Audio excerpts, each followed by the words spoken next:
Cheers.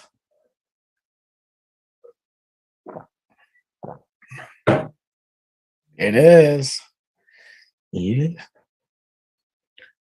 it's working. I just went on the live link. Yeah, it's working. Uh-oh. Okay. Checkity check. Cheers, by the way, everybody. If you can hear us.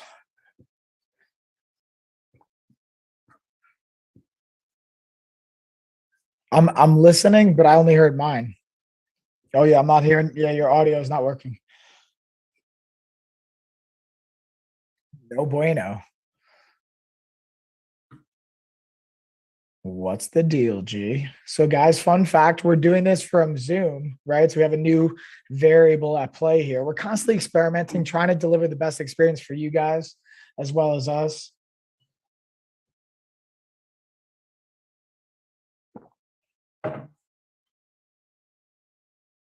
Work with me. How about now? Let me check.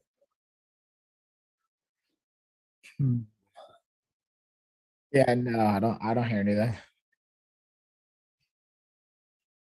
Going StreamYard. Bam, y'all. Check this out live. Watch how we roll.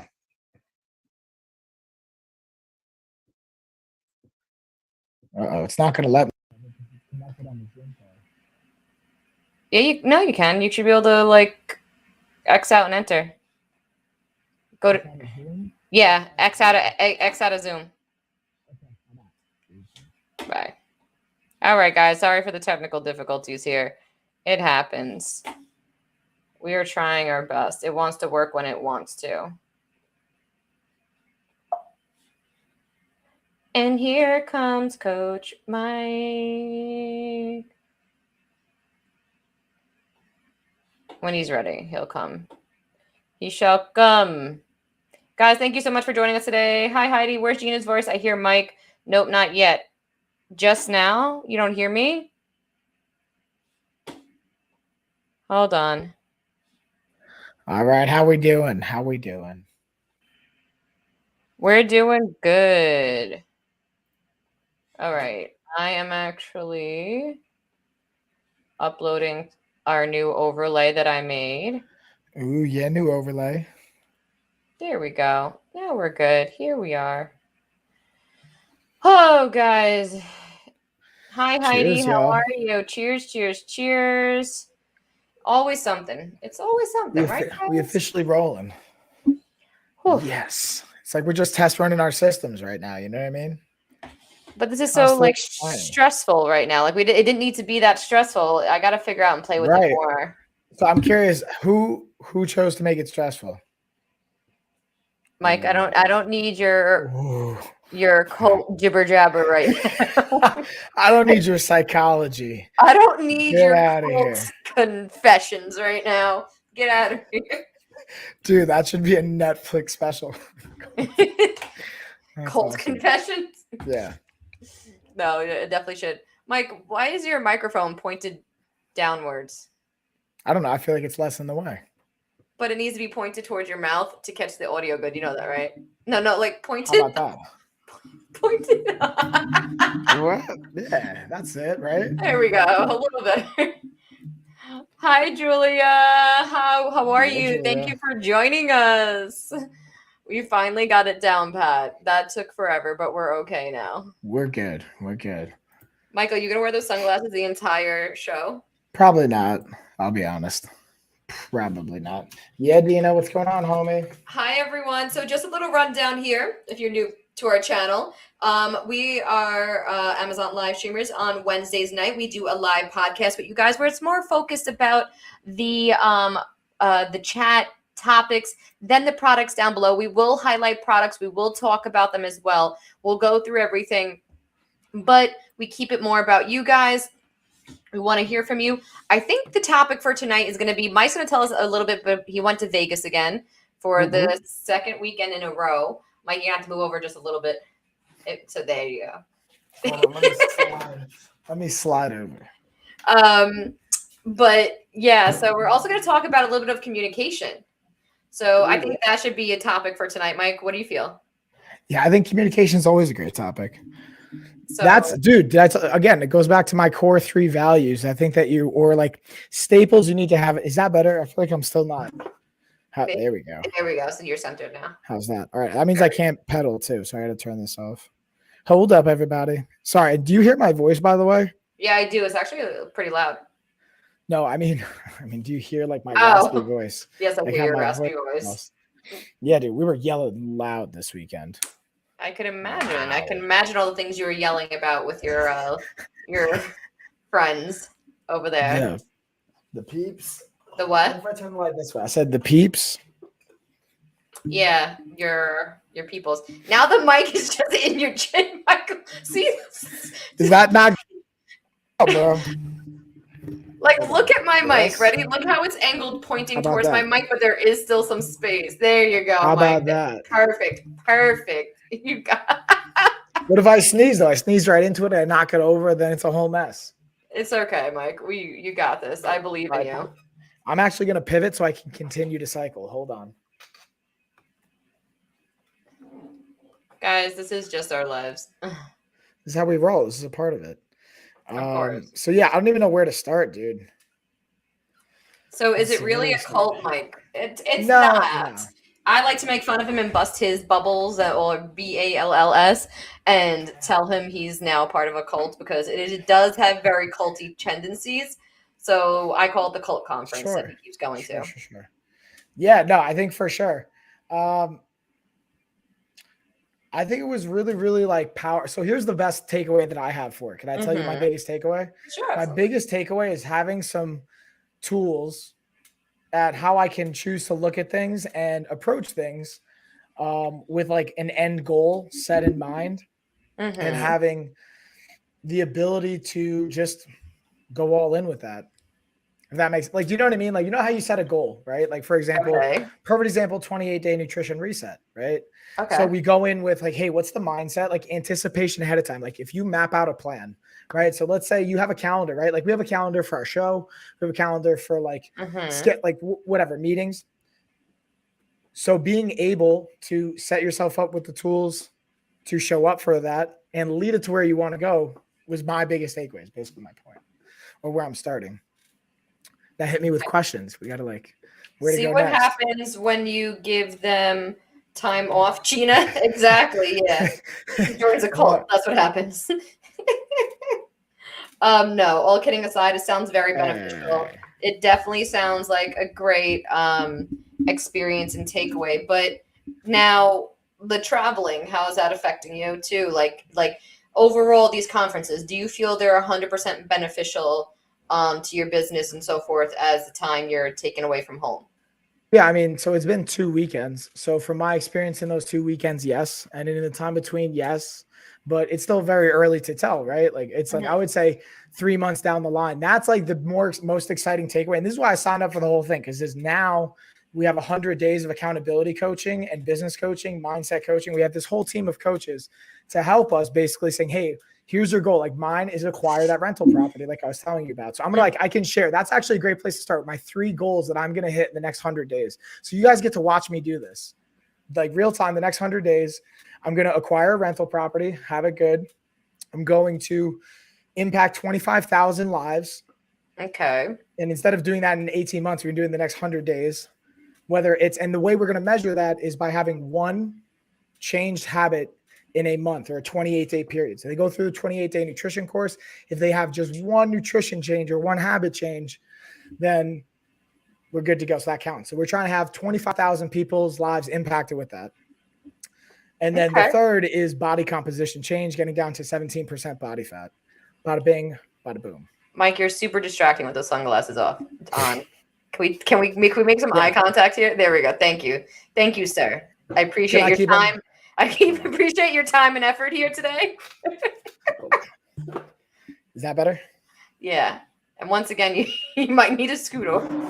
And I knocked the mic. Look, see, this is why I don't like having the mic right in front of me, bro, because it just gets I knocked told in you the a way. little bit of space, just a little bit of space. You don't have to up your mouth. A little bit.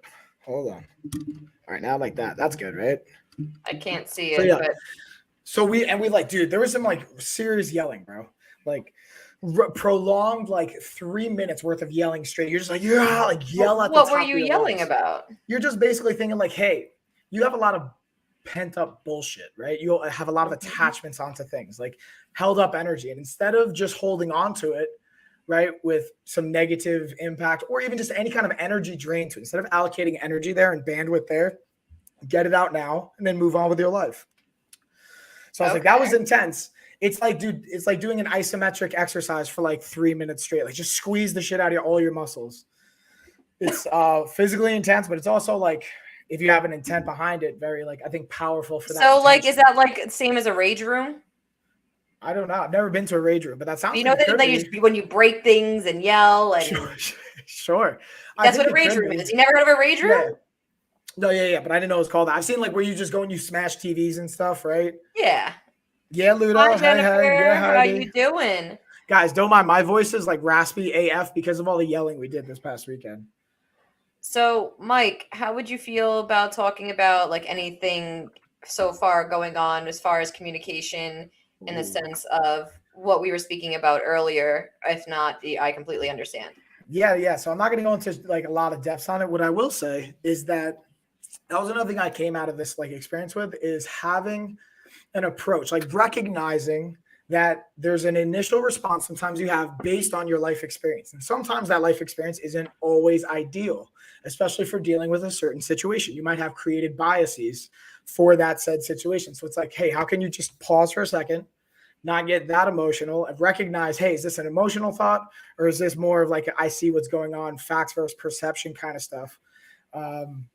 So that's like, yeah, I kind of recognized with Ash that something was off and her being able to communicate with me, hey, like this is what's bothering me. Let's go to therapy. So we schedule an appointment with our therapist and now we have an opportunity to hash it out or to talk about it and address it instead of letting it fester for what could be years, decades, like a lifetime, as opposed to just dealing with it then. Because like that's another thing too I did take away from this is like, dude, at any moment, almost like a stoic perspective, like stoicism from a philosophy point of view. I'm no stoicist, but like I'm just saying, like from that perspective, like living in the now, there is no promise tomorrow kind of a mindset. Course.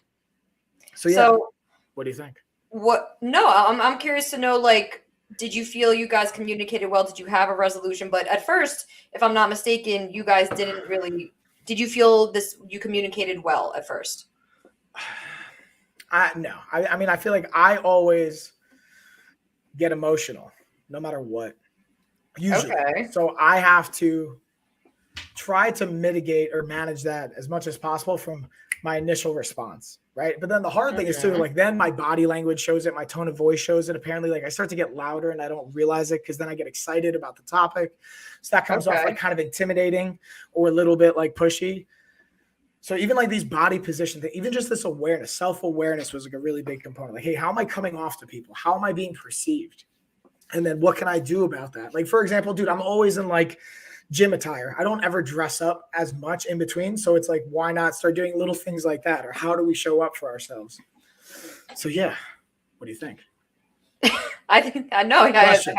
I don't know why I find that funny when you say that, but no, I think communication is a really big thing in a relationship, and if you don't have that, it could really go south really quickly. I think I've been pretty vocal that me and Josh in the beginning were not good at communicating whatsoever. Hey, how do we switch? Oh wait, you're looking this way too. Never mind. I thought if we like flip flopped. You're supposed to be looking this way towards me, but you just decided to do your own thing today. Dude, don't get me like my garage. I still have to get a lot of stuff organized in this bad boy. I please don't want to get hashed into that. You could just like kind of switch your chair. That's all you have to do. No, because my bike only fits going in this direction because I had it set up differently before and I didn't have time to move everything. Oh, okay. Again, but I will. I'm assuming that was part of the conversation you guys had. Not really. I mean, a little bit, yes. There was bigger things. Fish to fry? Yeah.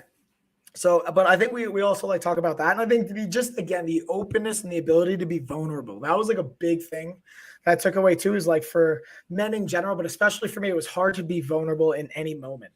You know what I mean? Because then that you risk the possibility of feeling something you don't want to feel, like feeling a negative emotion or whatever. And I realized if I go through my timeline of as I was coming up and dealing with different components of life, I started shutting off in different areas. Like, all right, where did I stop feeling certain things or allowing myself to feel fully and vulnerably, things like that. Oh, Jennifer won the giveaway the other night. She wrote real quick, the ones I won the other night. Yay, I'm so glad you got them. Yay. Yeah, Jennifer. Is Hi, that Luda? Jeanette. Yes, Jennifer Luda won. Awesome. She got the LED, I think she got 2 smart bulbs. Like, I don't know if you noticed, I got the twinkle lights on behind me. That was one of the products from the other night. I have the LED strip lights right here. I also have a smart bulb that like goes into like party mode, but I didn't want it to be too distracting here. Yeah, no, it starts like blinking and going crazy. But yeah, now, but are you, after you guys talked about this though and everything you guys are feeling, did she seem more receptive? Are you guys still in a bad space or? I mean, I wouldn't call it a bad space. I wouldn't call it a bad space. No, I think I also tried to just afterwards give it some time and recognize, like, listen, I'm really emotional right now. So we need to like time out, like time out. Let's regroup. Now, our therapist had a really good idea, at least for us, that honestly on me, I don't always necessarily implement. Oh, so you talked to the therapist already? No. I'm just saying from our past work, we've had, dude, I keep all the things therapists say to me, like I keep as tools, as in like a tool. Of course, as you should. Know what I mean? So one is time out, right? So, all right, time out. But the only thing I didn't say is like, hey, by this time, let's come back and talk about it. We just happened to talk about it while the girls were napping a little bit. And then we're like, all right, cool. Let's talk to the therapist and have like a full conversation. Now that you're saying this is something that's important to you. And then I'm still trying to like not be super much, but then I came back just now before we started streaming. I was like, listen, I just want you to know that I really love you and I appreciate that you brought that to me. And like, we're vulnerable enough to say that. And now we can work on it. You're like, we can go to the therapist and have a conversation and we can feel better about it and move forward. So it's not like kind of a great analogy I learned from this as well, from this experience, like an iceberg. The stuff at the bottom is what you don't see. And that's the stuff you've really got to address. So she brought it to light so that we can address it. And I like appreciate that. So we can not have it be an issue, I know obviously you're not going to talk about it on live, but I'm really curious what those under iceberg things were. Yeah, we'll talk about it. We'll talk about it off air. Oh, okay. Off air. Okay. Yeah. Sorry guys. Some things are just meant to be private. Bada bang, bada boom. But like I said, even one day. So what I would say is once we go to therapy, then we could have a conversation about it. Let Ashley decide what you're comfortable with. Absolutely. No, it's both your situation. And that's why like certain conversations I don't feel comfortable talking about unless I know. And I've talked to Josh about certain things that like, hey, do you feel comfortable with me talking about this on the live? He's like, sometimes like he actually said, he's like, sometimes I don't watch because I don't want to hear what you say. Because like, not that he has a problem with it, but he just feels awkward because he's a very private person. My husband is the most introverted opposite of me. We are opposites attract to a T. That like, video of Logan. Like, bruh, trying to watch this TV. Yo, my daughter, I don't know if you guys follow me on TikTok, where you can find it right here on my website, but it's literally my daughter. We had a play date. One of my good friends was over with her daughter, and they're like 6 months apart, not even, I think like 4 months apart. And my friend's daughter was literally trying to hug Logan while she was watching Encanto, right? Like literally hugging, putting her head in her lap. My daughter was smushing her face, like, get the hell off me. No means no. Like, I'm not about that. She kept doing this to her, like, get off me, and like moving so she can see like head movement. TV. And I got it all on camera. And I'm like, you are your father's daughter, because that would be my husband does not like social interaction unless he's known you for like 7+ years. He doesn't want to know. He doesn't want to know anything about you. Don't get me wrong. He's not rude in a social setting, but he'll talk to you, but he does not want nothing. Like, he has the same 4 friends since he's like 16. Kid you not. Mike, you're right there. You're kind of off camera. Yeah, I'm just trying to type and I don't like the mic's in the way. I realized I could just move it, but There you go. Jeanette said, my husband's the same way. We actually had a conversation tonight about him not creating arguments because he can't let go of stubbornness and acknowledge things. He will let go. He will go out of his way to be right, even if he changes everything just to make this happen. Yeah, see, when you have to be right all the time, that is such a flaw. Don't get me wrong. I have that flaw. I think we all do. I think we all have that flaw. We had to step back when we went to therapy too, because again, we're open and honest. We went to therapy, but like we turned around and had to say, like, hey, the therapist actually told us to say, like, hey, I hear you. You want to be heard, right? Instead of being heard and like just saying what you want, take a moment and say, let each other talk. Yeah. You go first. Okay, I hear you. What I'm trying to tell you now is X, Y. My experience of this is yes. So, hey, I hear you. Like, let me explain myself now. I understand. Like, start off saying you hear. Like, I hear you. And really hear them. Like, yeah, but sometimes that's the hardest part because then you're just festering in your own mind while they're talking and you're not hearing shit.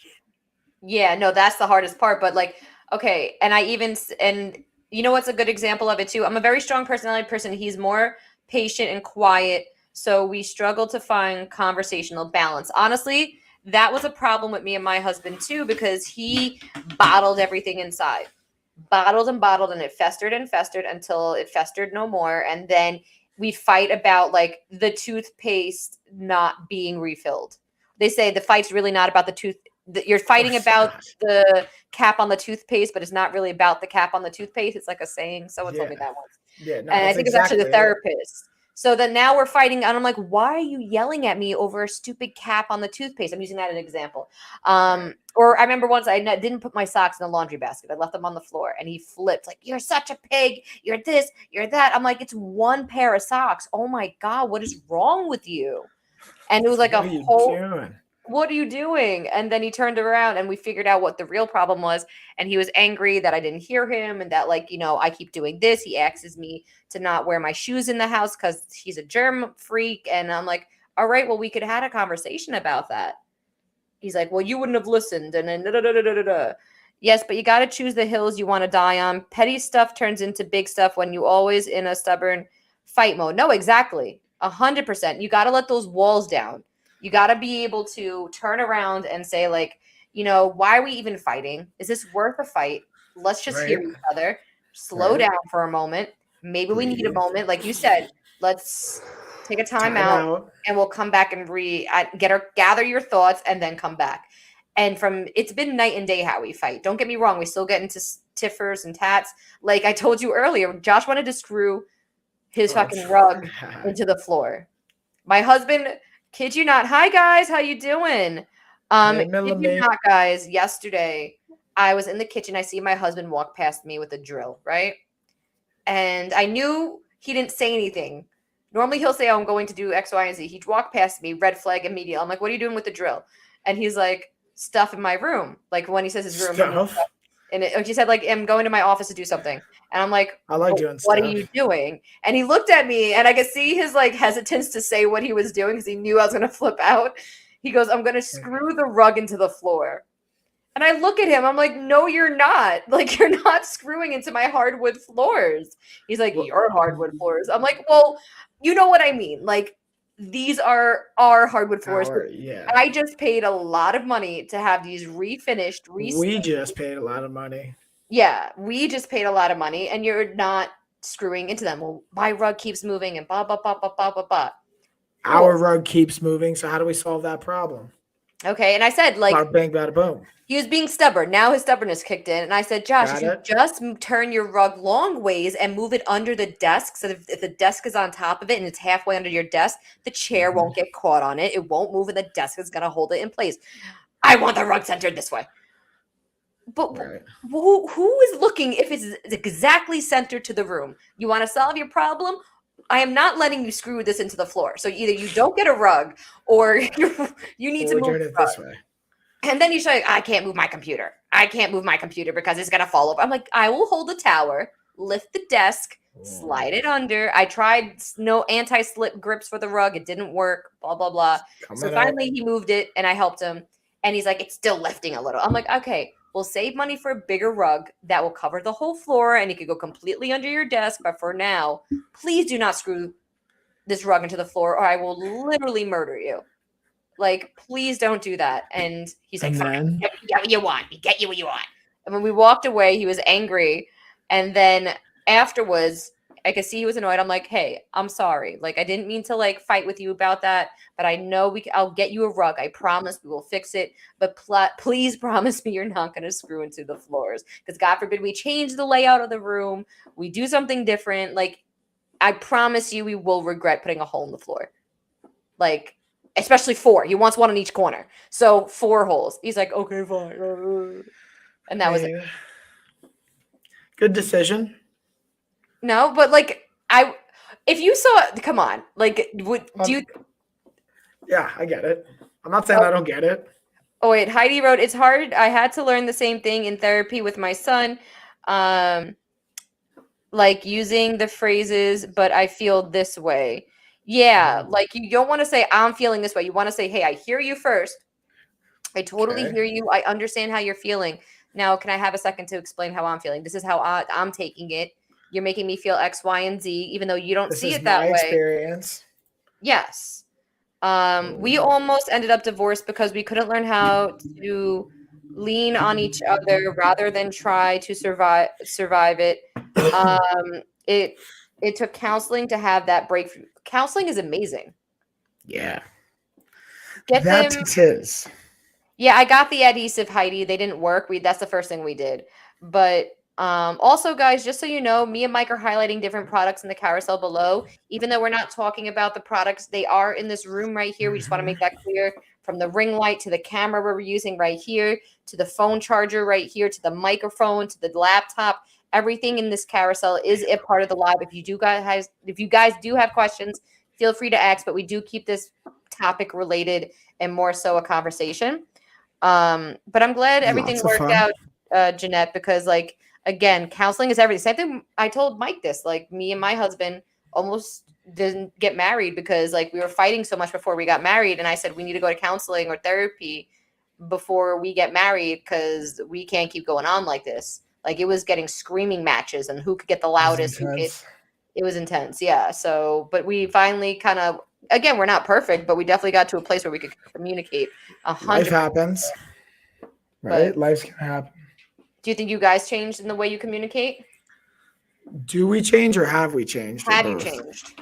Yeah, for sure. Like definitely as time goes by, you start to learn like, all right, what approach is best, what way to communicate. And that's like, this is how I describe it to anyone that asks me about it too now is like, it's like learning a way to communicate and recognize yourself that helps you not feed into some potential negative habits or behavior patterns, right? Because like if you let it slide, like let's say you're upset about an event, you let it slide for a couple of months because it was a pretty significant event, but now you've just sacrificed not only that time, but a habit dedicated to that that's strongly connected to a negative event. That's like can be a potentially, I'm not a neuroscientist, but deeply connected neural pathway that gets created, you know? Then again, not a doctor. I'm not a doctor, but kind of sort of am a doctor, but not really a doctor, guys. No, but right. It makes sense too, because excuse me. I think one of the constant battles of me and Josh, but we're trying to communicate, and I don't think we hear like I hear him and I get it, but we disagree. We disagree on certain things. So like as far as our hours of working, like, and who watches Logan at what times and who's doing what and who contributes to what, because he would constantly be saying like, well, I need X amount of time to do X, Y, and Z. And you know, one time he turned around and said, what you're doing is not brain surgery.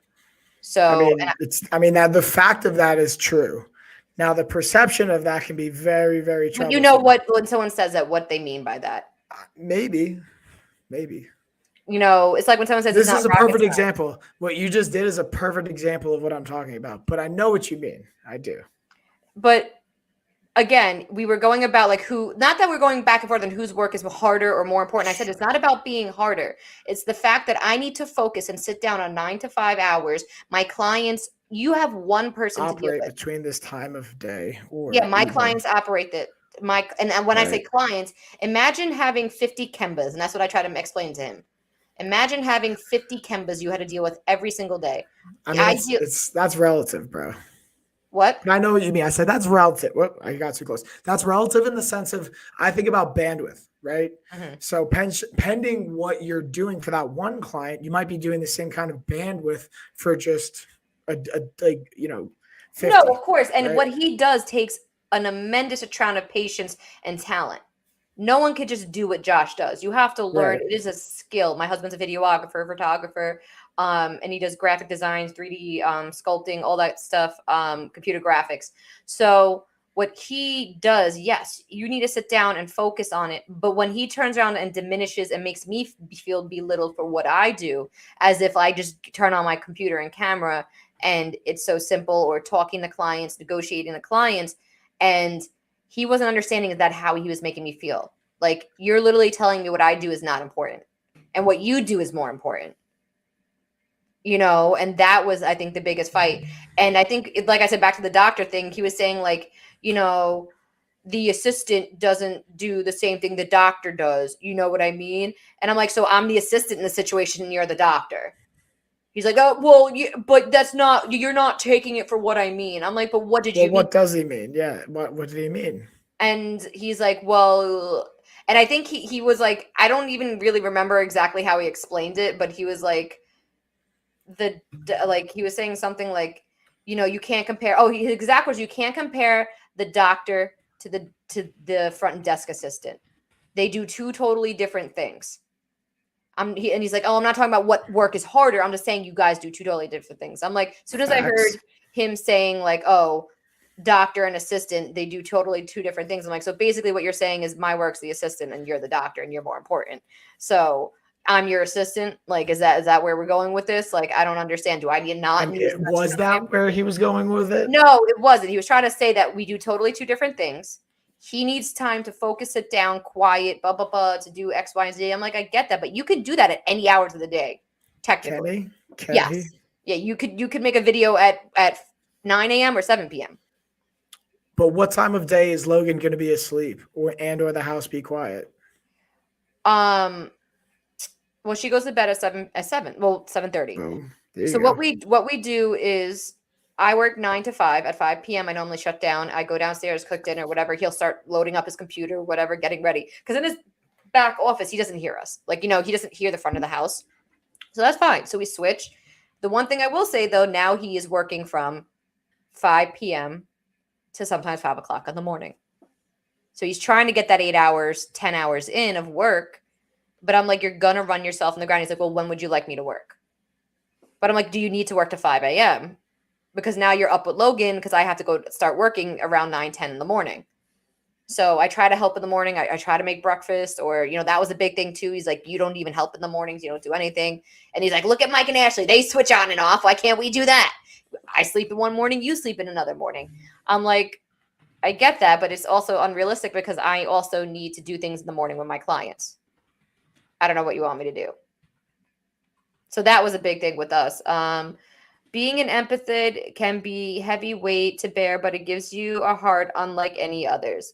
Yes. And what did Jeanette say? Mike, I think it's amazing that you have that level of awareness. It's an amazing quality few people understand. Although it can be your biggest fault, it could also be your biggest trait.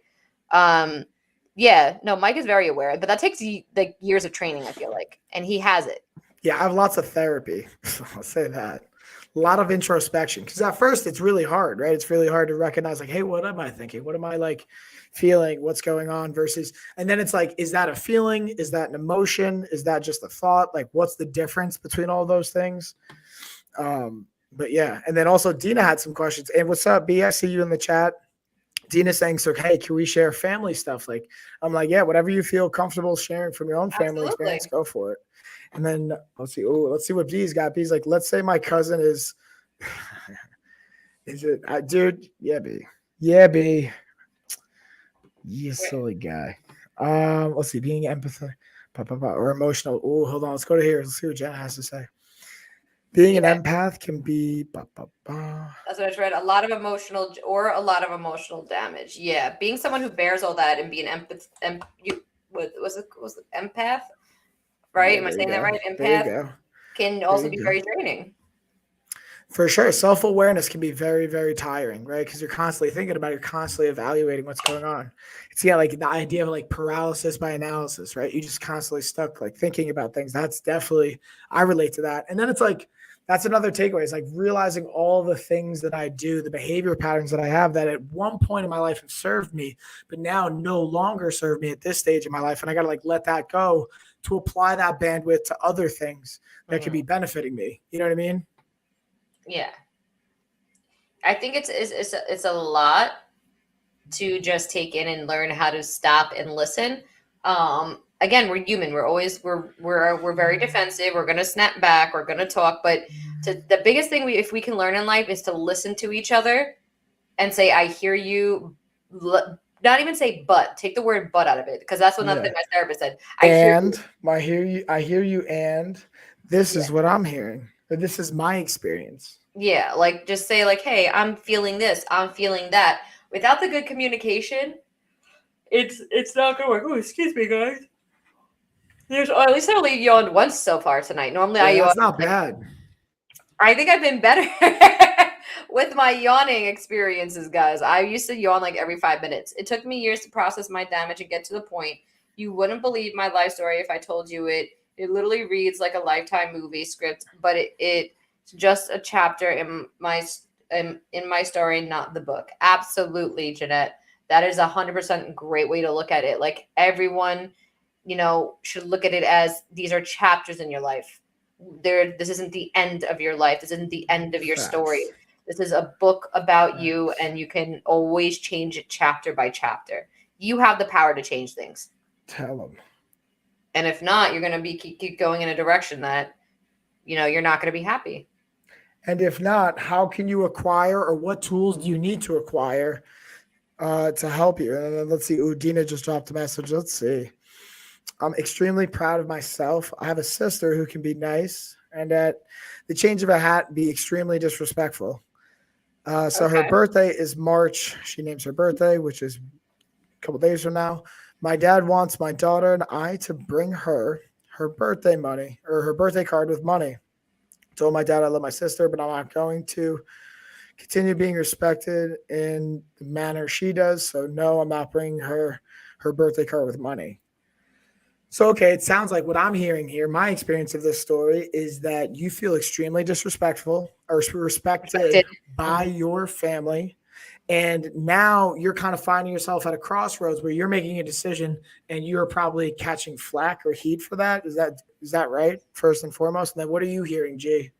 What I'm hearing from this is that you're setting boundaries, or you should be setting boundaries, should I say. Do not feel for a second that if you are being disrespected, whether it's by God himself, your father, your mother, your sister, your brother, anyone, they are not allowed to make you feel disrespected in any shape or form. Facts. Just because they're blood does not mean they get a free pass to treat you like shit. Period. They do not get to walk all over you. They do not get to take advantage of you. You set your boundaries, you set your guidelines, and if they don't adhere by them, bon voyage. Or you could see them in a public setting, and that's it. You could try to have a conversation, but don't ever for a second feel forced or let anyone make you feel pressured into doing something, into a toxic situation where you're feeling pressured or feeling disrespected. I'm sorry, that you're feeling, because it's toxic. That's not okay. That's not okay to feel pressured especially by a family member. Bro, Beast really supports you in the chat. We got a new mentor request over here. Wait, what happened? B wants you to be his mentor. Hi, B. Wait, do I know? Has B been in our stuff before? Is he new? Yeah. B. You'll know B. He likes to be a troll-esque at times, but not really. Oh, okay. A little trolly though. Just a little. Okay. Well, B, I'm happy to be your mentor. I'm not sure if I'm I don't know. I guess I'd be a good mentor. I think so. I think you have a lot of value to add, Jay. Thank you, Mike. So, Mike, you look tired, Mike. You okay? Yeah, it's been, dude. Think about it. I didn't fly for like almost 2 days. Flew, got maybe like 2 hours of sleep. Came home, took that. It was a good call to nap or to not do the podcast or the stream because I ended up napping and I needed it. It was like an hour nap and I needed that hour pretty bad. Yeah. So now it's been a process. Have you caught up on sleep or anything? That's like, you don't technically always catch up on sleep, right? But I am trying to like reset my routine, you know what I mean? Yeah. And get to bed a little bit earlier, waking up earlier with the girls, pop. All right, good. I just was worried for you for a second. Your eyes looked a little heavy, so I was like, all right, making sure you're okay. I'm good. What did Dina say? Dina saying, yes, very correct, Jay. It is toxic with my sister and I are like oil and gas. So yeah, dude, I think like G said, you got to set those boundaries. You got to be able to really make sure that you feel heard, right? That was another thing you said before, G, is like feeling heard. It's a very important thing. Mike does look tired. I was just thinking the same thing. Oh, thanks for caring, guys. I appreciate that. I feel like that's like the mom in people. Or I was gonna accuse you of eating something that you shouldn't have. You're like, hey, you eating snacks? Like, no snacks. Sorry. Okay, good boy, Mike. Dude, I don't even have any left. Oh, okay. No snackies. That's honestly what you looked like for a second. I was like, are you all right? I'm just tired. No, I figured either you're super tired or you decided to say YOLO. Hopefully she'll never know. YOLO.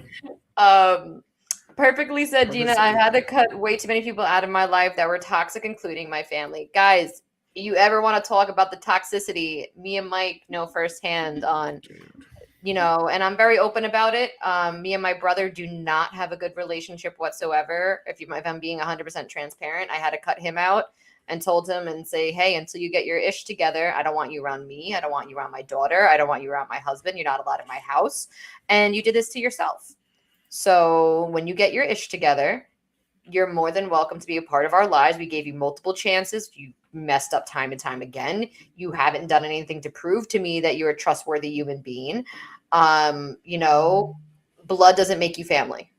And I know that sounds weird. You're like, what do you mean? Like, yes, of course, they're your family by paper, but being treated like family is a completely different story.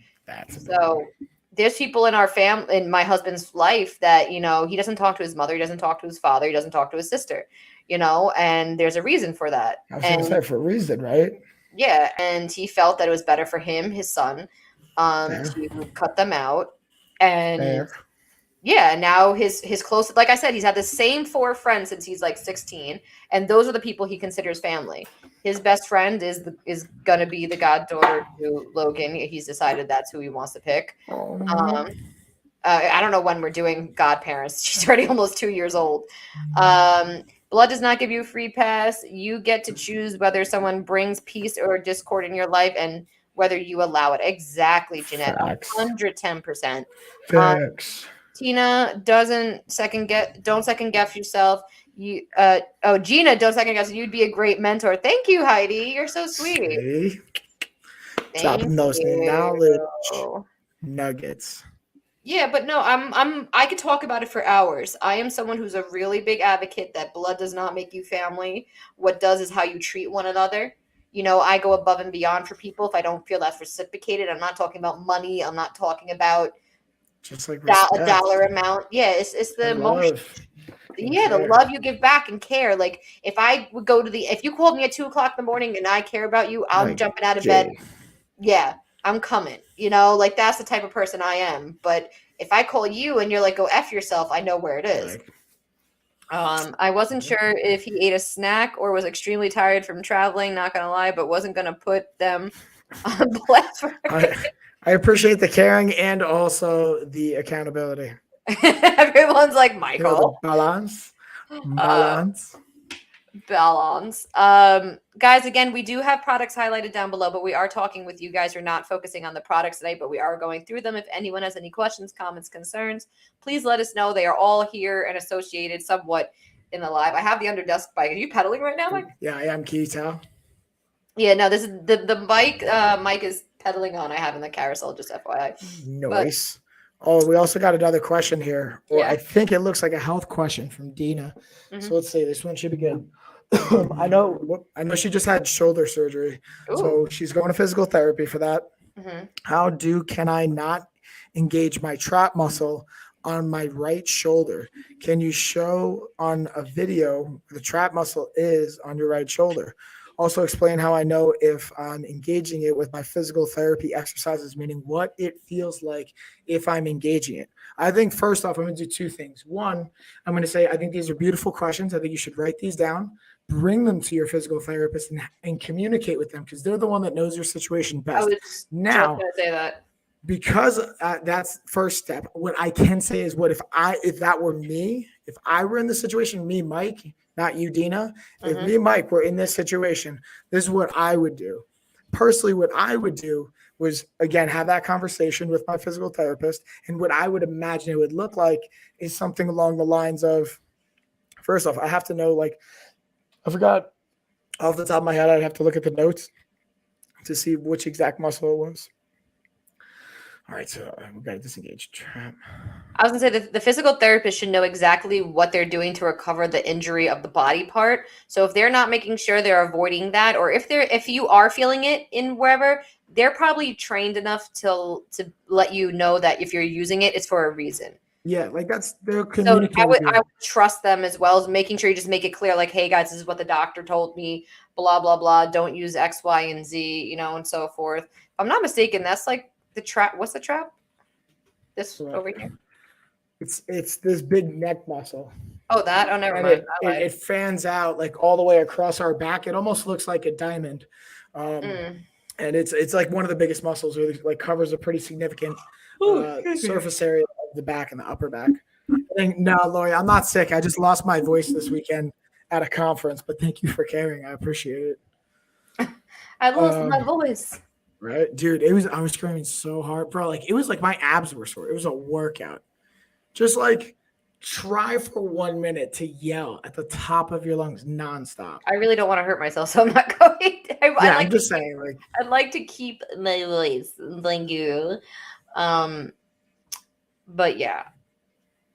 I completely lost my train of thought. What I was just about to say. So Dina just said, so my physical therapist said it's what's causing my migraines and headaches. So I think a great question, now that you've thought about it, and maybe you didn't get a chance to ask them at the appointment, is having it written down.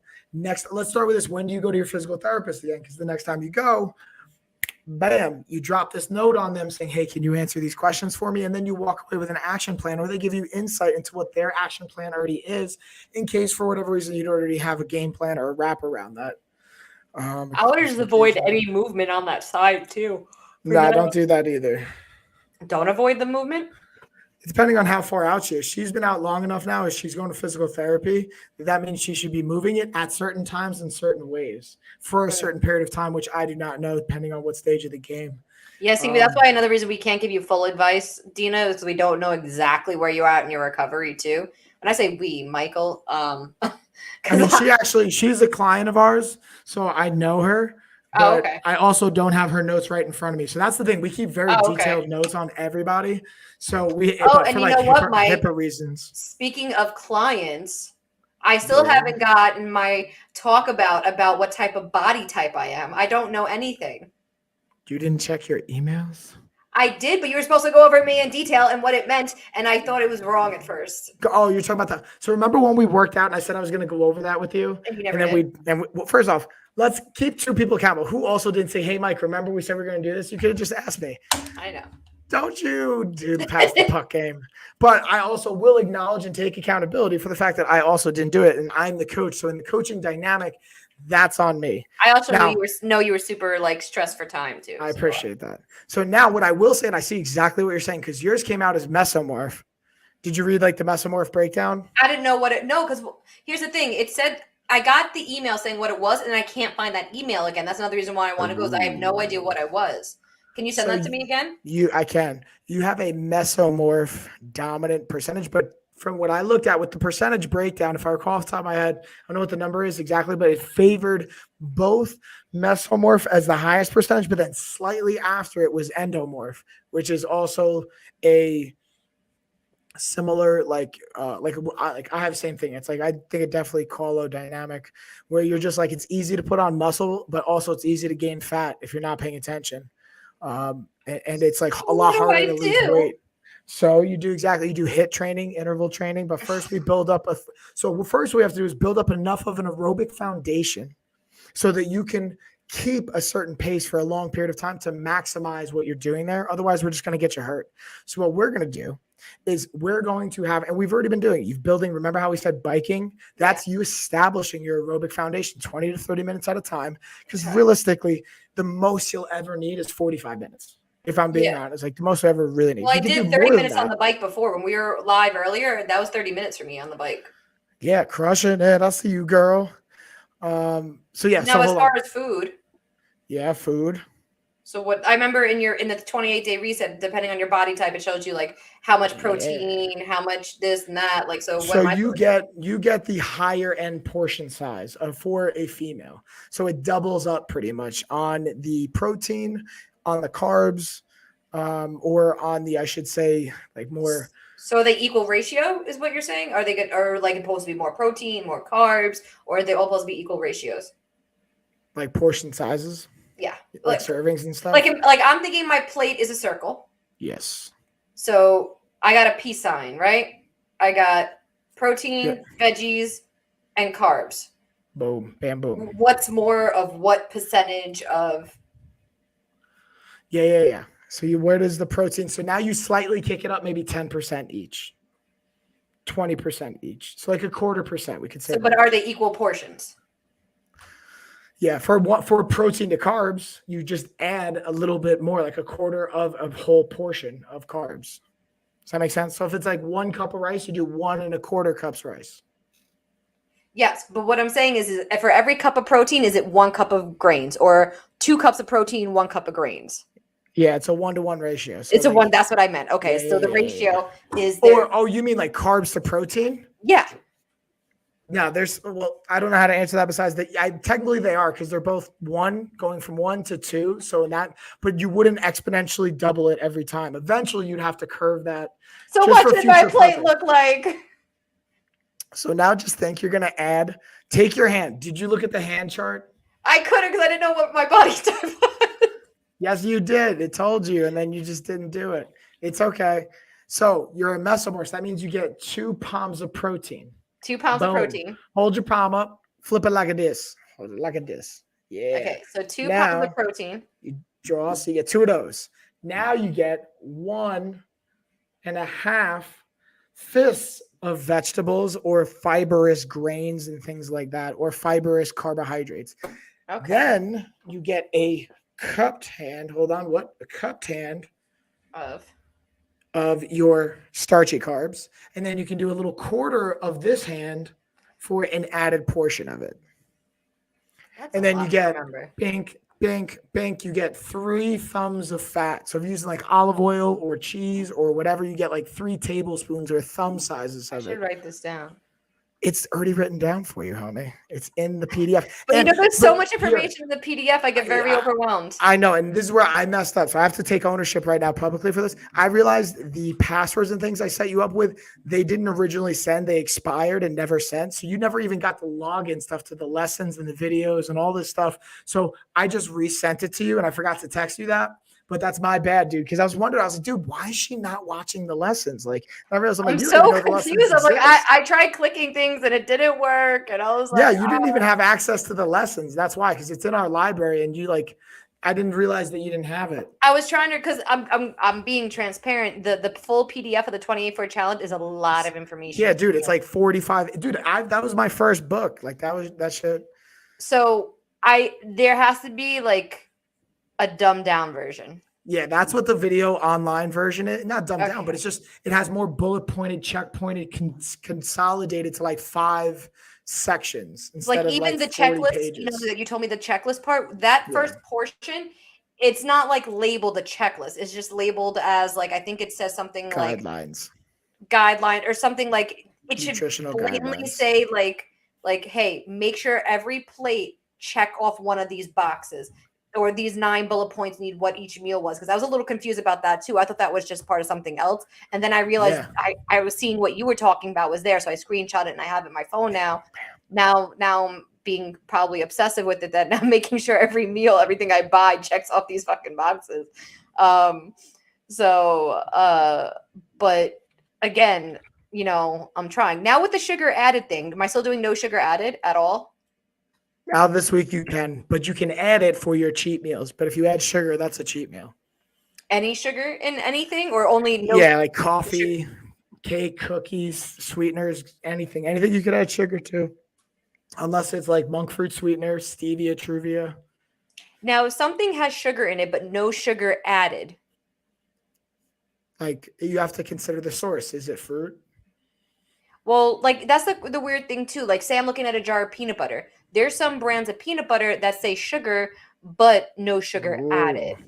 No, what? Are you sure? Because I feel like that's not true. Well, okay, or even jelly. Look, I swear to It God. might. Oh, you know what it might be? It might be honey flavored peanut butter, where they have honey mixed in with the peanut butter. Hold on, and that's no sugar added. Hold on, because I was on Amazon Fresh with Live. I think Heidi was here, and we were looking for no sugar added jelly or something like that. And I'm like, hey, but it says there's sugar in it. Hold on, Fresh, Amazon Fresh. Let's see here. No, what's Ethereum doing today, B? I haven't checked it in a minute, man. I don't really like. It's a long term hold, really. Like I only have it to. Ooh, okay. Added peanut butter. Let's see. Heidi said, hold on, what you got here, Heidi? Has she tried massage therapy and physical therapy? I have. It worked wonders for me. Okay, so here, perfect example. Unsweetened peanut butter, organic, no salt, no sugar added, but it says total sugar's 2 grams. What's the ingredients? Let's see. Does it say? It definitely does say. Under the nutrition label, it'll tell you. I know, I'm trying to find it. Hold on one sec. Here we go. Organic dry roasted nuts. That's all it says. Doesn't say D's. No, I'm just kidding. So that could be a situation where peanuts actually might just have that. So that's a fair example. That is like a naturally occurring like plant-based source. If it's a naturally occurring plant-based source, thumbs up. So as long as it doesn't say sugar cane or anything added into it. Right, like agave nectar. That's not a sneaky one. Honey is one I'll say. I say we pass that just because it's again, if you keep it within like reason as portions go, it can be beneficial for like allergies and things like that as well, which is a cool side benefit. So eventually down the line, is agave better than honey? I read that is way better for you as far as like not spiking insulin levels. No? Bullshit. Oh, okay. I mean, it's going to have an impact. Now, does it have a slightly less of an impact than honey? Possibly. But is it statistically significant? I don't know. Let's actually look it up right now. I feel like consider the source. Well, it said less added sugar. Is that agave nectar or syrup? Nectar, like 100% agave. That's it. Yeah. Let's check. Because when I looked it up, it said that honey normally does have a lot of added sugar. It depends on the source. Yeah. But yeah, it can. And agave is normally way lower sugar content than honey does. So that's what I was getting confused about, because I saw products that had no sugar added but had some sugar in it. So I was like, am I allowed to have this because it has no sugar added, but there are other forms of sugar in it, or it has to be no sugar, zero sugar across the board? Hold on one second. I'm just looking it up. So I'm looking up the glycemic load of both to see how far apart they are of each other. Uno momento, please. Let's see. Bring it up. I'm just trying to find the numbers. It's kind of a pain in the butt. Okay, glycemic. Because there's a difference between glycemic index, which there is a significant difference in the glycemic index of honey versus agave nectar. Agave nectar is way, way, way better. Like way, way, way, way better, just from looking at the numbers. Now, this is what I speculate is where it becomes even or close to even, is the glycemic load. So the difference there, I'll explain in a second. Well, I got to like sit up for this. Get my pedaling on. So the difference between, I just can't find this number. Here we go. Glycemic load. Bingo. What you got? Oh, that's because I'm using Bing, not Google. I messed up. Okay, I have another example once you're done too. Ooh, another example of a different type of food comparison, or just like a guideline? No. So like this granola I bought is gluten-free, no sugar added, but there's 9 grams of sugar in it. Granola, no sugar added. What? So watch, I'm going to send granola. What kind of granola? Actually, I don't think it's gluten-free, but whole grain, crisp rice, sunflower oil, date powder, dry coconut, dried Dates. apples, apple powder, cinnamon, sea salt, and natural flavors. Yeah, so that's just like that's fruit. So if it's from fruit, then don't worry about it. Okay. Fruit's like a free pass, even the ones that are high on the glycemic load. So now I see the agave nectar or the agave syrup one, but I can't find. So Here, I'll the send you the agave one I one bought. looks like maybe 15. And then what is honey?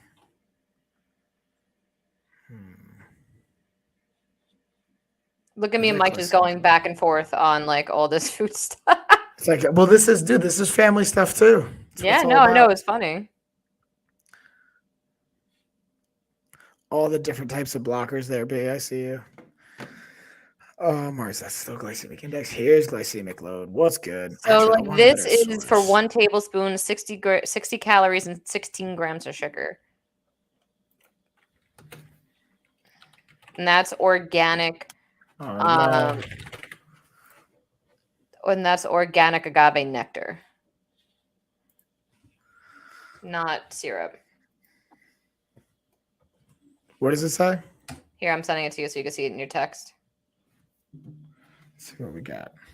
I sent you the other 2 things I was talking about. But yeah, see, that's where I was getting nervous. Like I wasn't sure if I was supposed to be eating things that had no sugar whatsoever, or as long as it said no sugar added, it was fine.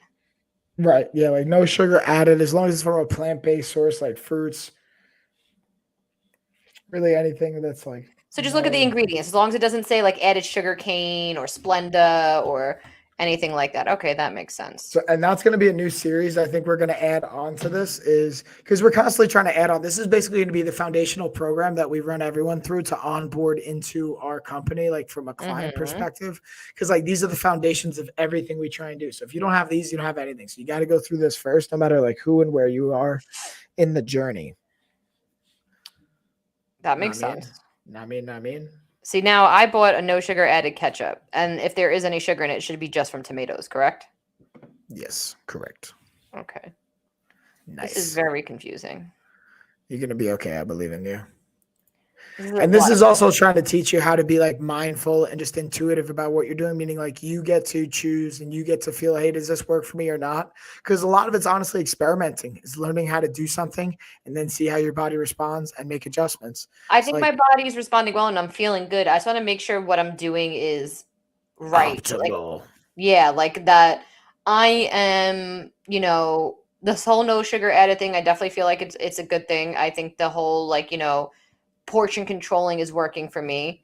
I am noticing I'm a little hungry, because I try to do a little bit smaller portions, but I'm eating them more frequently, the smaller portions. I get that. I'm trying to be aware of my carb intake. If I'm having one big sitting, like I had the bagel this morning, maybe not go too overboard. But that had protein in it, right? That was what, 13 grams of protein? So what does that mean? So if I'm having 13 grams of protein with a bagel, does that mean it kind of balances each other out? Ooh, yeah. You want to talk about this? This is a fun component of what's called the glycemic index and glycemic load, like I was talking about before. Okay. When you introduce fats or proteins, they can either potentially slow down or impact the time it takes for the carbohydrate to be broken down and get turned into sugar. And the harder and faster you turn something into sugar, meaning the quicker it responds, the more insulin you ultimately release. But then it creates a pretty rough ripple effect as far as like signaling and hormones and things that can or a positive. And that's why sometimes you'll see like bodybuilders or people that are lifting hard eat like sugar instantly because it's going to spike insulin, because insulin's a growth hormone. The downside to growth hormone is that if you don't have muscle to grow, your body's going to retain onto fat, possibly if you're in a calorie surplus. So there's another dynamic at play there too. But that's actually, I guess, if you're ever in a calorie surplus, just period. You know what I mean? Does that like talk to me where I could maybe reword those things, or like, does that make sense? So what I'm eating, so what happens when I have the protein with the carb? It helps balance each other out where it doesn't turn to fat, is basically what you're saying.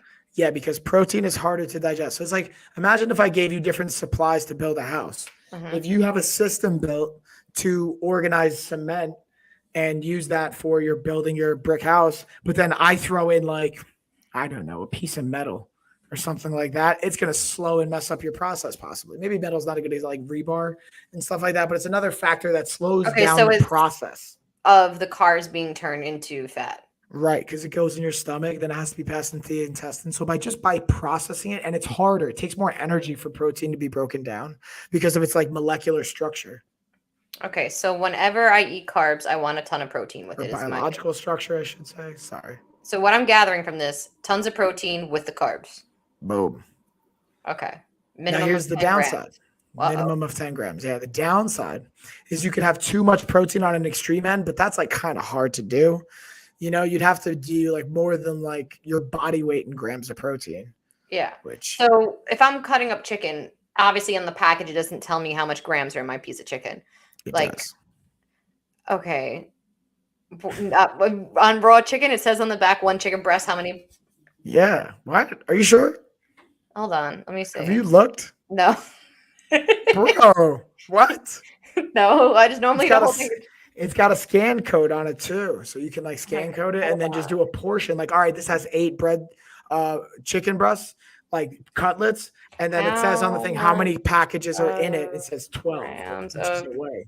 protein are in a chicken breast. 43 grams, really? That's a lot. But what's the point? Is that 4 ounces, 6 ounces, 8 ounces? A cup. So that's what? Okay, 8 28 ounces. grams. Okay. 140 grams. Oh. So cup, 8 ounces. That makes sense. So that's like that's like a thick breast though. That's not like a thin cutlet. Well, either way, you would say that let's cut that in half even. So like if I Sure. have a chicken breast with some brown rice, I'm good. Boom. Okay. Now, the thing about it is this is where it's like leveraging just different herbs, spices, veggies, things you can add to flavor and spice things up and give it a different either texture or nutrient diversity, because not all fruit and fruits or vegetables or different food intake period is going to have the same nutrients. So that's why you eat a variety of things, right? Eat the rainbow. Like all of those things are so you get the most nutrients across the widest spectrum.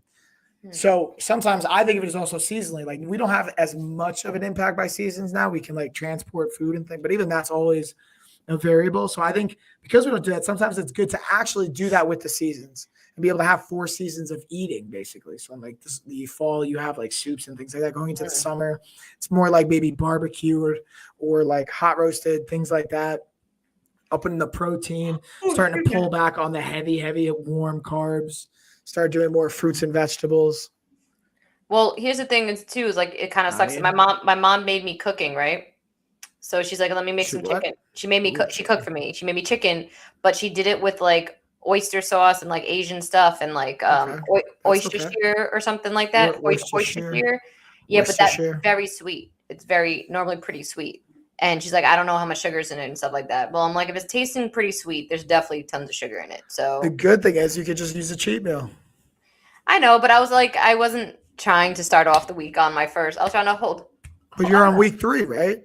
Yeah, but I want to save. I want to save my cheat meals for when I really want something, not because I don't know. So here's another way to live. Here's like, how do you don't know if you're going to have another meal that's going to be enjoyable. And now you might force one where the situation may not make sense. And they could have had a great experience with that one because you had 4 meals. But then again, maybe you'll make the best of them with the week ahead. Right, you said I get 4 this week, right? Correct. Okay. Booyah. Like I'm thinking to myself, like I had a cauliflower pizza for dinner. Does that count as a full vegetables portion serving? Because the crust is made from cauliflower, so that's a vegetable, right? I would count that. I'll give you that. There you go. So now I can have fruit tonight for dinner. Bada bing, bada boom. For a snack if I want it. See, like I'm not gonna lie, I'm starving right now. So then you should eat protein. You should have a strong source of protein, a good amount of fiber, and be able to and then this depends, like depending on, I was listening to different doctors and nutritionists talk about this of like, there could be a 45-minute window prior to help with insulin levels, again, to help your body maximize muscle growth and retention. The downside though, is like, if you're not trying to repair new tissue from a workout, you might be risking gaining that weight or storing it as fat potentially. Yeah, I only did cardio today, so should I? So I would not go super heavy with carbs as far as like spiking your blood sugar. but you could go fibrous carbs. Like you could have anything. If you can have 5 grams of protein, 5 grams of fiber per 100 calories. Boom. So give me an example of a food that does that. I mean, off the top of my head, I would go beans maybe. Okay. I'd have to do math actually to check that. I'll give you a list, but off the top of my head, like I wouldn't be able to recall a whole. Brown rice wouldn't be one. Not per 100. Could be. We could get the long grain. Hold on, let me pull up long grain. I just have regular brown rice. I don't know whether it's fucking long grain. My keyboard's not working. No, I gotta charge it. See, this is where my anxiety kicks in, where I'm like, this is a lot to remember. So how about this? Don't worry about remembering any of it. Just follow your intuition, see what works for your body, try new stuff, and then if it doesn't work, do something else. I give you my full support to do that. So here, let's think of it this way. If you knew this would give you the outcome that you want, how would you feel about this right now? But I don't know, so that's the problem. But if you did know, how would you feel? How would you respond? I'd feel good. And how would you respond? Happy. Okay. So you're choosing to be upset right now is what I'm perceiving. I don't know what the reality is. This is just my perception. So how can we reframe that perception? This is some cult conference little lingo right now, by the way. Let's get that cult conference in there. Wait, what was the question again? Repeat question. I don't know, bro. I just laid it out. Exactly what we both just went. Come on, man. I just laid it out there. You got to take it. Don't fumble the ball. Don't fumble the ball. So how can you reframe your response to this is ultimately, I think, the best way to word it. My response is that stop worrying about every little piece to this. That's what I think I'm worried. I'm worried about the no sugar. I'm worried about making sure I'm following this protocol to a T because it's working. So what do you have to gain? What do you have to gain by following the procedure or following the protocol or following it in a way that feels sustainable? Not just by the T, but what feels sustainable. Did I just turn the mic off now? You're good. Now it's moving on me. It's moving. I want to lose weight, and so when it's working. So at least I haven't weighed myself, which is also giving me anxiety. Yeah, so that's another. So look, see, this is also where I would bring it up to Renee and be like, "Yo, homie, we got to talk about how you feel about this because like this starts to creep outside my scope. You know what I mean? Like I have cognitive behavioral therapy understandings and stuff, but like where I start to like evaluate and diagnose or respond to those kinds of things is like Heidi goes. Gina needs to stop second guessing herself. That's the answer. I 100% agree with that statement. Yeah.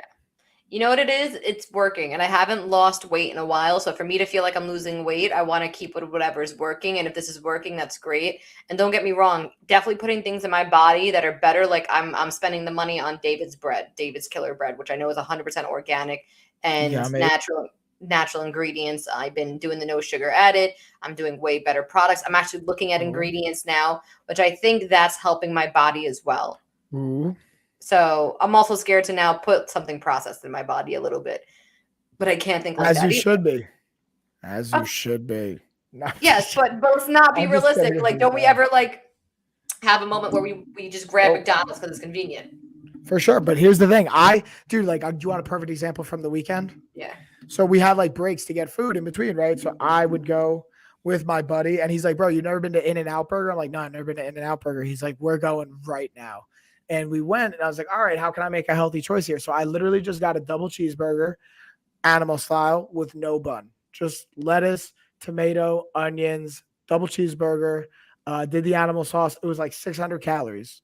I think it was you're like telling me the bread really made or break that? No, I mean, it was like 200 calories, maybe 250, but that plus the fries, that's what gets you. Is even if you have the bun, skip the fries. If you're going to get a soda, get something calorie free, like a diet, which is not even the best because then you're making compromises there. That's what I do if I'm splurging a little bit. I'm having a cheat meal going in, going to have a little diet soda.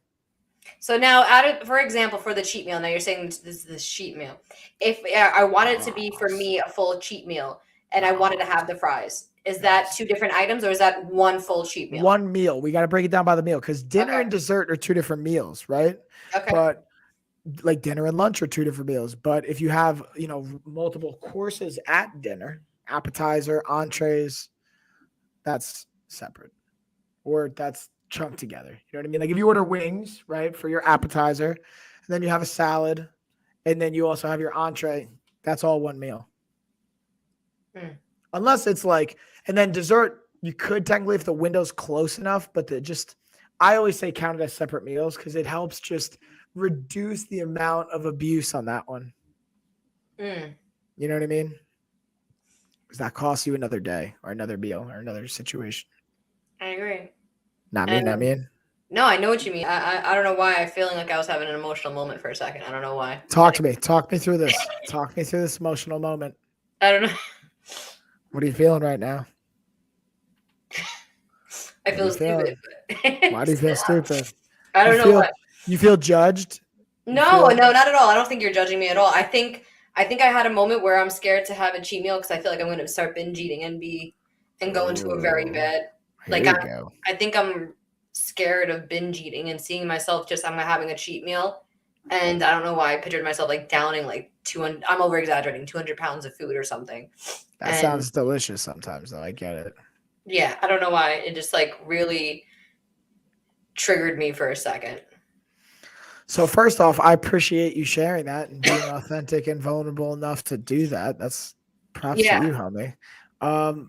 I get it, dude. And that's what I was saying. I think you should talk to Renee. I think I do. I think I have a lot of issues with self-control when it comes to food. And I think it's really hard, especially for a lot of people don't think it's as easy as it's just don't eat this. And I think I've been doing very good. And I think this is the longest I've gone without a binge so far in probably the last year.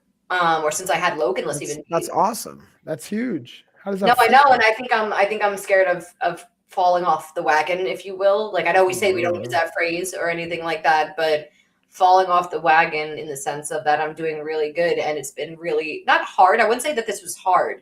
I think I would say more so that sticking to it and making sure I'm consistent and holding myself accountable for it, and I'm doing good. And I think I'm scaring myself that I'm gonna fuck up. I think I'm scared of fucking up in the sense of that, excuse my language, of the, this is all going to be for nothing type situation. All or nothing, right? Yeah. So I think I need to try to believe in myself a little bit more than that I'm not going to if I have a cheat meal, go balls to the wall and use it as an excuse. Yeah. So can I share my perspective or my experience of you and this situation? Yeah. So my experience is that you are a resilient, powerful person that clearly cares, right? It's not that you don't care. Of course. And so we know that we have discipline there. So we use that, we use the resilience, but we also use your smarts and your intelligence to be able to say, okay, who are the people around me that have insight in this and that have professional perspective? Myself, which you're bringing up right now, Renee, your doctor, all these different people that can have an insight to this. And we just kind of have that share and perspective, but it starts with, again, you have it all within you, dude. So it's ultimately obviously talk to Renee, all that stuff. But from my perspective, my experience is that it's just, there's other influences of just life experience that is really hard and they're really heavy. And the patterns created are very, very powerful, right? So it takes, again, the pathways that got built that from think about when you're 12, let alone to now, that's what, 20, almost 20 years, 19 years. So we could start to chip away at them in 28 days, 24 days, 23 days, but it's going to take work, man. And it's right. It's okay to feel afraid. We have emotions and feelings for a reason, right? Of course. But it's ultimately choosing all right, why am I feeling that? Stop, breathe, choose, or stop, think, choose, however you want to break that up. Being able to register what's going on and not just autopiloting through this because of life experience with situations like this in the past, possibly. Because again, you've tried to change your nutrition habits before. This is your first time, right? Yeah, no, 100%. So if you look at the overall percentage of it, clearly if you're still attempting it, it hasn't worked in the past. I don't mean that in any shitty way. I mean that just the life sense of it. So that means this is a 99% hasn't worked percentage breakdown. If you think of it from a percentage, it's all the other tests, but that's okay. Cause guess what? They all have insight and you continue to push through all of them. So nothing's going to stop you. Yeah. So now using that back experience of oh, cool. We've kind of shown up here. So that leads me actually into my question of when has there been a time in your life where you've had to do something like this? Not this exact thing, but you've had to overcome that and slowly expose yourself, or maybe all at once expose yourself to something in fear that it could be a trigger. Like something traumatic that's happened or that I had to overcome. Yeah, it can be traumatic. It can just be challenging. It can just be difficult. Just something that you've had to overcome, and what that approach looked like and how we might apply that here. And this might be something, again, you talk with to Renee as well, but it's just a thought-provoking question. No, I think that's a very good. And just real quick before I even answer, Heidi wrote, "I believe you got this, Gina, and honestly, you look good. Thank you, Heidi." Yeah, girl. It won't be for nothing. That's how you get learning curves. Yeah. Oof. I'm trying to think of like what would be a super challenging moment that I had to overcome. How about in the last 2 years? Would giving birth be a challenge? You tell me, bro. You're asking me like I know. I mean, like, I've been just fall into the categories that we're talking about here. I mean, like, yeah, obviously it was challenging. It was very challenging going through being pregnant. So there you go. Talk to me about that. How did I get How did you approach that? You were pregnant. It wasn't like it just happened, right? And you were like, you were pregnant and then you just popped Logan out the next day. No, there was a process. So obviously you were doing things for this process. Yeah, no, I mean, like, I kind of just went by it day by day. I didn't know anything about it, so I learned day by day. And well, here's the other thing, because this thing, I feel like you. Do you think Mike to give birth? Sorry, Heidi's just, you're funny, Heidi. That's a real challenger. Yeah. I mean, I would try it. Oh, she's saying, do you think Mike could give birth? Is that what you're saying, Heidi? I think Mike could do it. Mike would definitely be a great person to get through that. I would try, man. I would definitely, obviously, but so I guess it's because you didn't have a choice either, right? Yeah, I didn't have a choice, and yeah. So then how did that feel? Like you knew you had to do it, right? Mm-hmm. Like there's no turning back. So what if you did everything like that? That's true. I mean, you definitely could do everything like that, and I think. And then what happened every time you pushed? Sorry to cut you off, but when you pushed every time, was Logan going to come out just in one push, or did you have to do it multiple times? Bunch of fucking times. I almost killed the bitches.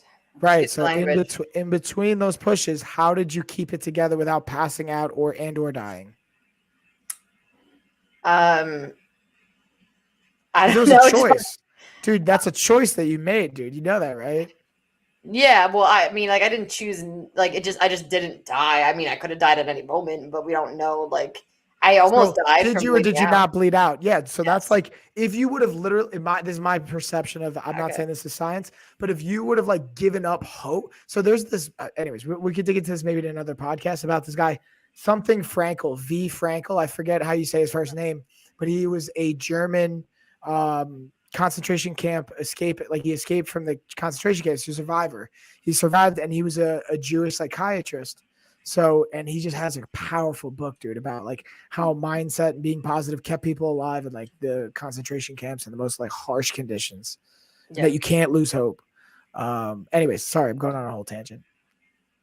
No, I agree with you. It's definitely, you got to keep that mindset. Like, I keep pushing, and you know, I don't think I can't do it. I think I'm always scared of like what ifs or anxiety or this and that. And I have that to a T.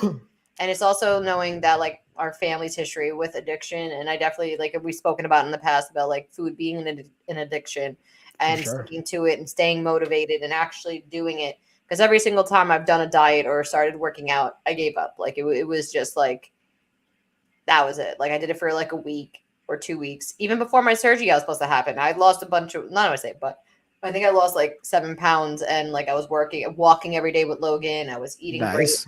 And then once I found out I wasn't having the surgery, and also the stress of freaking ish going on with Anthony. Yeah, my brother. I kind of like just was like, I can't do this right now. Like, bruh. So, but I think that's just an insecurity thing. Which is valid. It's a valid thing to just have, but you have to also be able to, like you just did, you could recognize it, right? So what if you chose to not say, hey, you don't get to dictate how I feel, respond, what I choose, you know?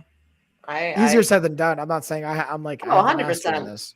No, it's definitely harder or easier said than done type situation, but you know, that shit's fucking, excuse my language again. It's I think everything of making sure that you are your best at all times. When I say best at all times, like that I'm good for Logan, I'm good for this, like I want to work, I want to be good for myself, I want to be healthier shape, I want to show her that I'm active and stuff like that. So I think that's also just plays into the not fear, I guess it is fear of not finding something that works and sticking to it.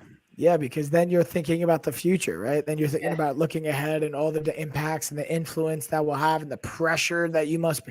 What does that feel like pressure wise? That must feel so heavy. Yeah, it does. It does. It definitely feels pressure that I need to do this for myself, for Logan, for my husband, even too, because he's not saying I have to change or anything, but like he's saying, like, you need to be healthy, you need to be this, you need to be that. Don't let yourself get it. Don't let yourself go down the spiral of being one of those people who constantly, saying I want to lose weight or I want to be healthy, and then you just gain it all back, or you're not doing it, not making healthy choices. I want the best example for Logan. So, I mean, it's a lot of pressure. Don't get me wrong, 100%. It's just you got to try to find a way to manage it.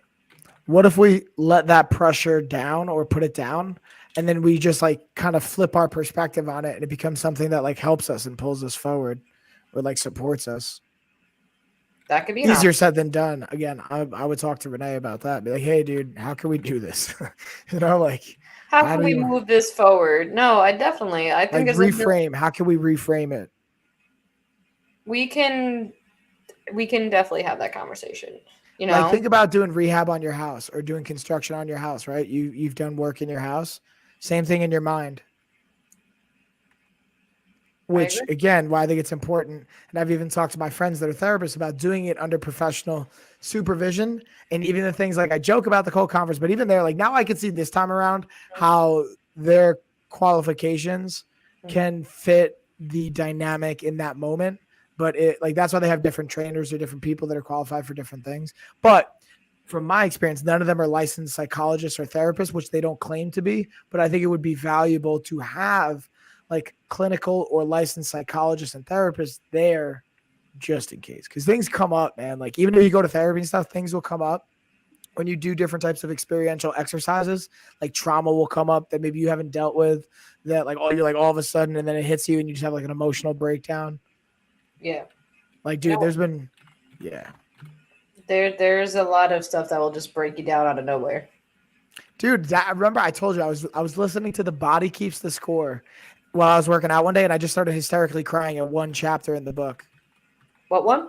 What book? At a chapter. It's called The Body Keeps the Score. Oh, okay. Look it up. It's a really, I highly recommend you check it out. Highly recommend. You're texting me the link for it if you can. Okay. If you want the audio, I feel like audio is probably a better move for you. Or maybe you're better off reading it. Send away, my friend.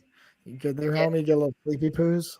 Yeah, no, I'm definitely getting tired. I need to eat. I need to do all that. I think we've been here for a while now. I think it's about time we wrap this up, and we'll save it for another episode next week. Yeah, everybody. Thanks for hanging out with us. And then OB did have one final question, though. We could save this. He said, what's the biggest fight you and Gina had? And I feel like this is why I'm saving it for last, because I feel like it's an easy answer. I don't ever really remember a time. I might just be like ignoring something. But I remember having a time where we like had a fallout. No, I don't think we've ever had like a real fight or anything like that. I don't think we've ever had. No, I think maybe I've gotten annoyed with sometimes your inconsistency. Back in the day, you were very of a like. You'd be like, yeah, like I'll meet you there, or like, or hey, like hey, let's have a party, and I'd be like, nah, I'm never. No, I think it was even like times that like we were supposed to like work out or something at a certain time at like the gym, and you show up like 30 minutes late. Yeah, or like, something like that. By the way, or I'm gonna do this, and you're sitting on the couch doing something else.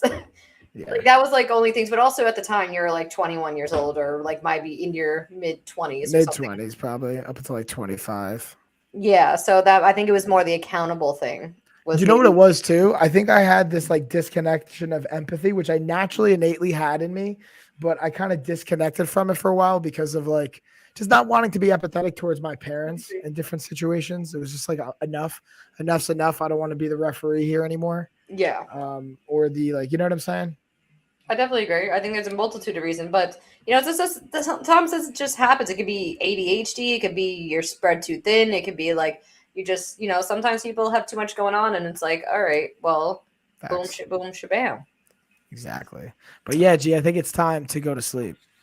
I think it's time for us to wrap this up. And guys, time. Thank you everyone for coming in for another episode. Thanks, y'all. You guys are amazing. We will be back tomorrow morning, right? Correct, Mike? You're still good for tomorrow? Yeah. Tomorrow's I gotta check. It's like 11. Oh no, we did it at night, right? No, we're doing 11 tomorrow. Yeah, and then we have one at night too. Well, I'll let you know about that. The brand's gonna get back to me whether they want you on it yet or not. I'll hold off on you yet. Copy that. Did you do all your bed shore videos? I did, and I uploaded them. Did you get my text about the humidifier and the coffee kettle? I did, and I recorded it. Boom. I just gotta post them. Do it, please, and you are amazing. Boom. Boom, boom, boom, boom, boom. Thanks, Perfect. G. I appreciate it. All right, guys, let's end this show, and we're out. Thank you. Bye.